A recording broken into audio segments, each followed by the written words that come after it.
करीब करीब हमने देखा है 15% तक की वृद्धि दर्ज हुई है। यह आंकड़ा 1960 करोड़ पर है। प्रॉफिट का आंकड़ा 78% ग्रो होता हुआ दिखाई दिया है। 95 करोड़ का अनुमान था, आंकड़ा आया है 127-128 करोड़ के करीब।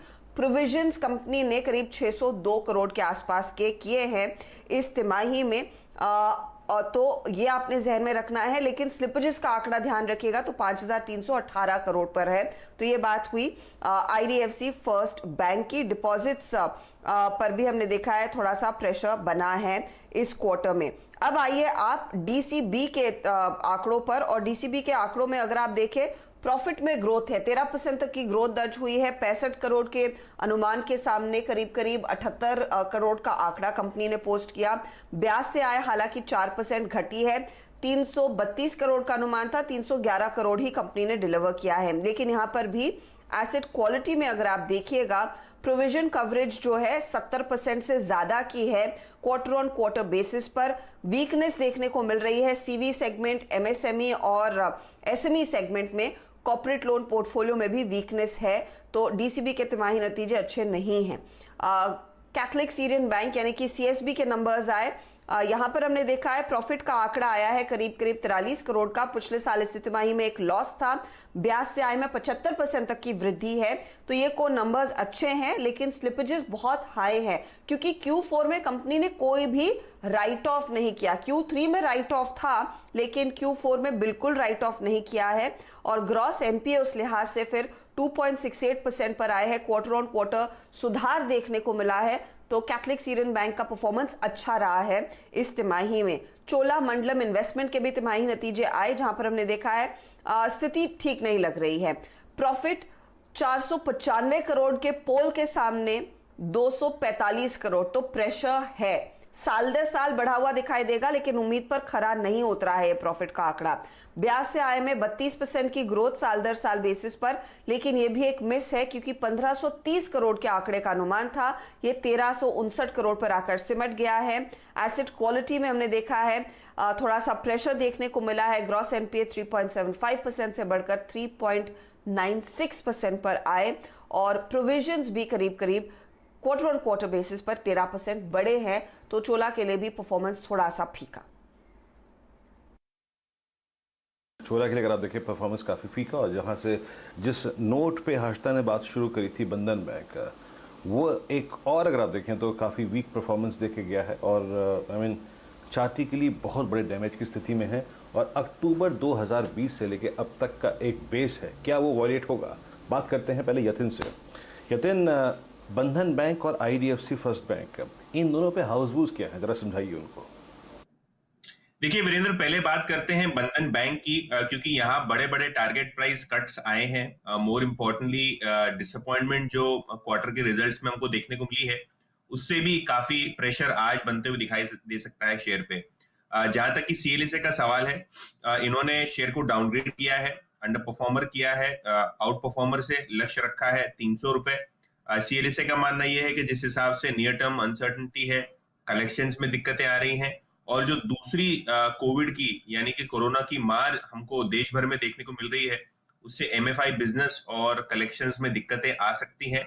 और इन्होंने अपने जो मुनाफे के एस्टिमेट्स हैं उनको 10 से 33% से काट दिए हैं अगले साल के लिए और उसके आने वाले फाइनेंशियल ईयर के लिए। जहां तक कि सीएलएसए का सवाल है, उनका प्रेफरेंस एसबीआई, एक्सिस और आईसीआईसीआई बैंक की तरफ है, और इसीलिए उनको लगता है कि बंधन बैंक डाउनग्रेड एक अच्छा ऑप्शन था। जेफरीज ने भी अपना टारगेट 70 रुपए से काट के 400 रुपए कर दिया है। आईसीआईसीआई सिक्योरिटीज ने अपना टारगेट 35 रुपए से काट दिया है।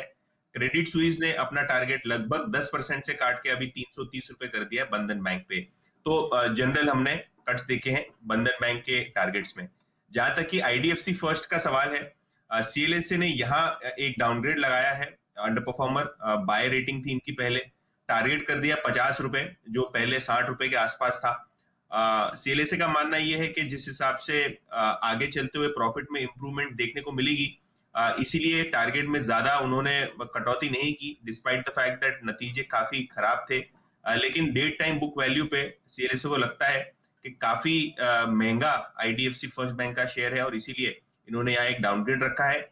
जहां तक कि गोल्डमैन सैक्स का सवाल है, इन्होंने आईडीएफसी फर्स्ट बैंक पे अपना लक्ष्य जो है 30 रुपए रखा है और सेल कॉल जो है बरकरार रखी है।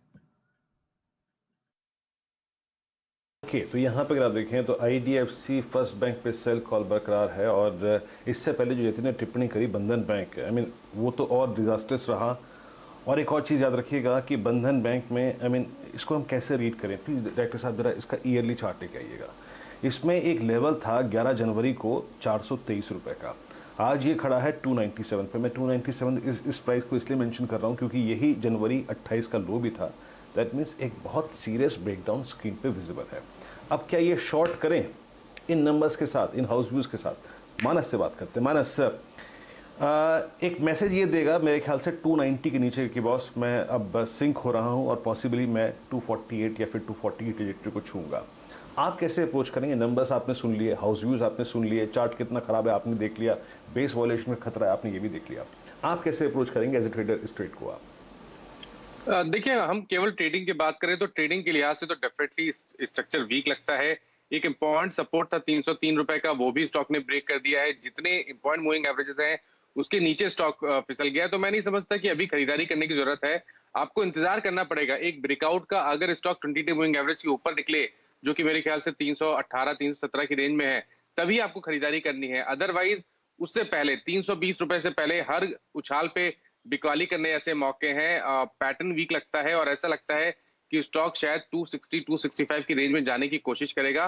तो आपको उछाल पे बिकवाली करनी है और खरीदारी तभी करनी है जब 320 रुपए की ऊपर की क्लोजिंग देखने को मिले।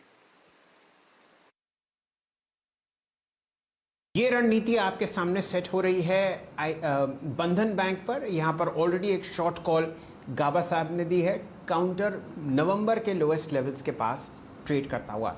लेकिन इसका बिल्कुल उल्टा हिसाब आईडीएफसी फर्स्ट बैंक का है। कविता जी से जुड़ेंगे।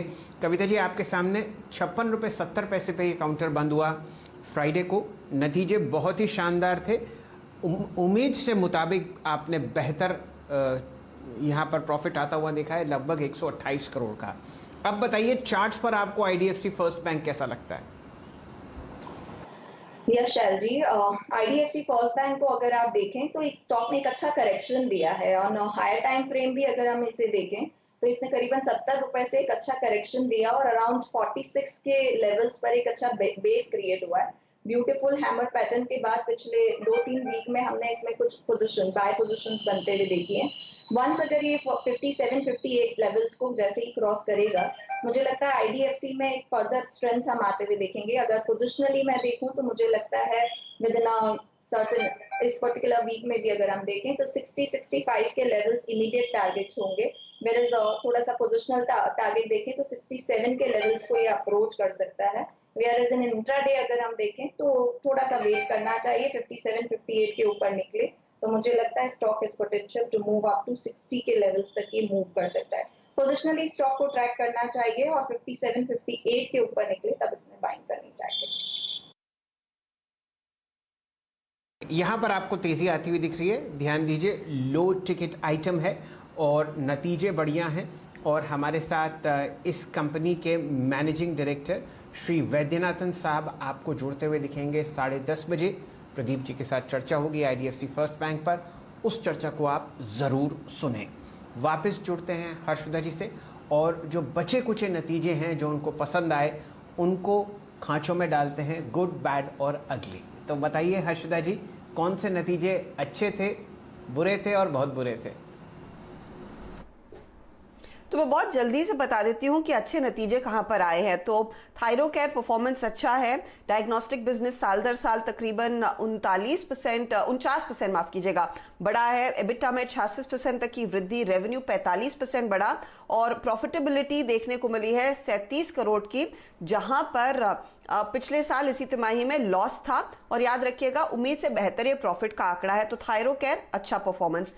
नितिन, स्पिनर का बहुत ही बढ़िया परफॉर्मेंस रहा है। प्रॉफिट के आंकड़े में करीब 84% तक की वृद्धि, 43 करोड़ का प्रॉफिट। मार्जिन 15.5-16% से बढ़कर 20% पर आए। इबिट्टा में 41% तक की वृद्धि और रेवेन्यू में 10% तक की ग्रोथ दर्ज हुई है। तो अच्छी तिमाही नितिन स्पिनर के लिए। कंसाई नेरोलैक में नतीजे अच्छे हैं, लेकिन कमेंट्री पर थोड़ा सा प्रेशर के संकेत दिख रहे हैं। अब पहले नंबर्स देखिए कंसाई के। प्रॉफिटेबिलिटी में 89%